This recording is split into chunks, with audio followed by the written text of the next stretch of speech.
الله والصلاة والسلام على رسول الله. الله والصلاة والسلام على رسول الله.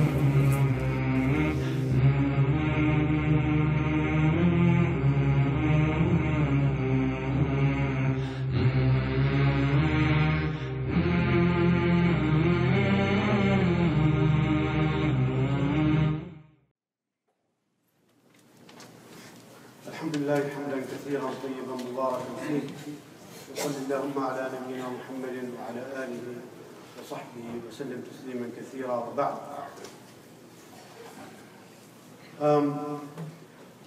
We have learned quite a bit in the past few nights since the beginning of Ramadan about many aspects of the life of Prophet Muhammad alayhi salatu wasalam. We've seen how much the Prophet alayhi salatu wasalam has endured to deliver the message of Islam. And today we will talk about another aspect of his life, sallallahu alayhi wasallam, when he was ridiculed by the kuffar, the polytheists. In Surah Al-Hijr, ayah 95, Allah Azza wa Jal subhanahu wa ta'ala ordered the Prophet alayhi salatu wasalam to make his da'wah open. It was, as you know, it was secret, among, people. But yet, Allah Azza wa Jal in this ayah ordered the Prophet alayhi salatu wasalam to make his da'wah in the open. And he said, subhanahu wa ta'ala, in Surah Al-Hijr, فَاصْدَعْ بِمَا تُؤْمَرْ وَأَعْرِضْ عَنِ الْمُشْرِكِينَ إِنَّا كَفَيْنَاكَ الْمُسْتَهْزِئِينَ. فَاصْدَعْ means deliver the message openly to everybody. وَأَعْرِضْ عَنِ الْمُشْرِكِينَ, turn away from those polytheists.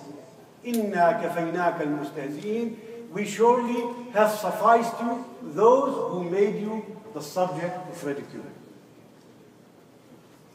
And throughout the Prophet, life of Prophet alayhi salatu wasalam, as the Prophet alayhi salatu wasalam, as you know in the story when he stood up and, called the people of Quraysh to Islam, the first one who opposed him, sallallahu alayhi wa sallam, was Abu Lahab. What he said to the Prophet alayhi salatu wasalam, tabban lak. How do we translate tabban lak? Parachute. Parachute to the Prophet alayhi salatu wasalam. And then what the Prophet alayhi salatu wasalam, as you know, there was an ayah that revealed specifically to Abu Lahab. And we all know the ayah with the surah.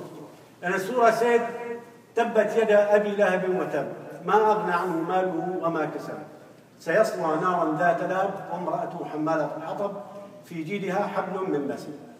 Then, Abu Lahab, in this ayah, and his wife, of course, they harmed the Prophet ﷺ. What his wife used to do is she used to put thorns and garbage and, in front of the Prophet ﷺ in his path, sallallahu alayhi wa sallam. He was a stern enemy, Abu Lahab and his wife. And what happened is, Abu Lahab, when Allah Azza wa Jal subhanahu wa ta'ala, as he promised subhanahu wa ta'ala in Surah Al-Hijr, إِنَّا كَفَيْنَاكَ الْمُسْتَهْزِئِينَ, we suffice to those who ridicule you. Okay? The way Allah Azza wa Jal punished Abu Lahab was, subhanallah, it's amazing. What happened is, according to the narrations, that Abu Lahab, and his name Abdul Uzza ibn Abdul Muttalib, and he was the uncle of Prophet Muhammad alayhi salatu wasalam, and he was among the people who disbelieved most and hated the Prophet alayhi salatu wasalam most. And the Prophet alayhi salatu wasalam, what happened is to Abu Lahab, after the ayah was revealed, تَبَّتْ يَدَا أَبِي لَهَبٍ وَتَبَّ, what happened to him is he got sick. And the disease that he got sick with was, they named him Al-Adas. Al-Adas. And that disease was contagious. That means if you touch the person, you get the same disease. And what happened is, according to Imam al-Tabari, he said that the disease called Al-Adasa, he said it's a blister that actually happened, you know, on the skin of somebody. And then the Arabs used to know when once they see this disease, they would actually stay away. They would stay away from the one who is infected by the disease. And what happened is, after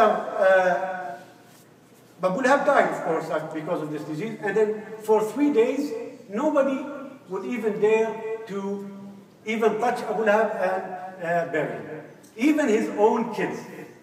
And then, after a while, you know, his kids felt ashamed that, you know, this is our father, leaving him in the, you know, in the open without being buried. What they did is they pushed him, they dug a hole, and they pushed Abu Lahab far away. They didn't want to touch him, because if they touch him, they could, you know, they died.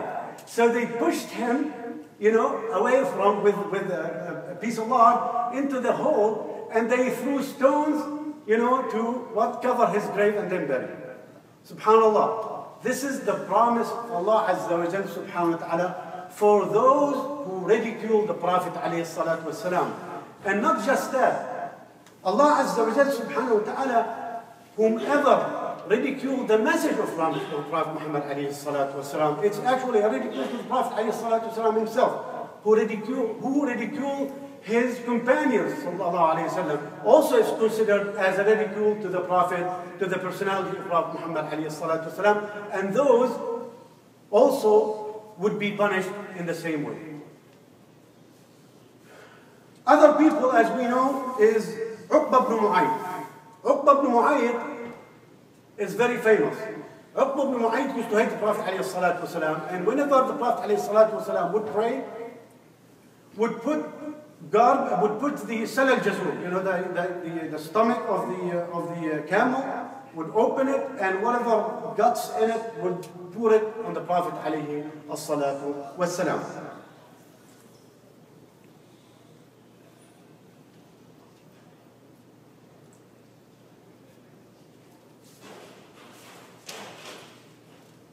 Another thing is, another incident is that when the Prophet ﷺ sent letter to the kings of Persia and Rome. Two things. In comparison, the king of Kisra, the king of Persia, what he did is when he received the letter from the Prophet ﷺ, he tore the letter of the Prophet ﷺ, and also he ridiculed the messenger of Prophet Muhammad ﷺ. And what happened when the Prophet ﷺ heard that, he said, مَزَّقَ اللَّهُ مُلْكَهُ, that Allah Azza wa Jal, may Allah tear his kingdom. And as we know, later at the time of Umar ibn Khattab, what happened is that the Muslims invaded Persia and basically conquered, Persia, and they killed the king. And in comparison, the king, Herakl, the king of Rome, when he received the letter, he actually honored the messenger of the Prophet ﷺ, honored his messenger.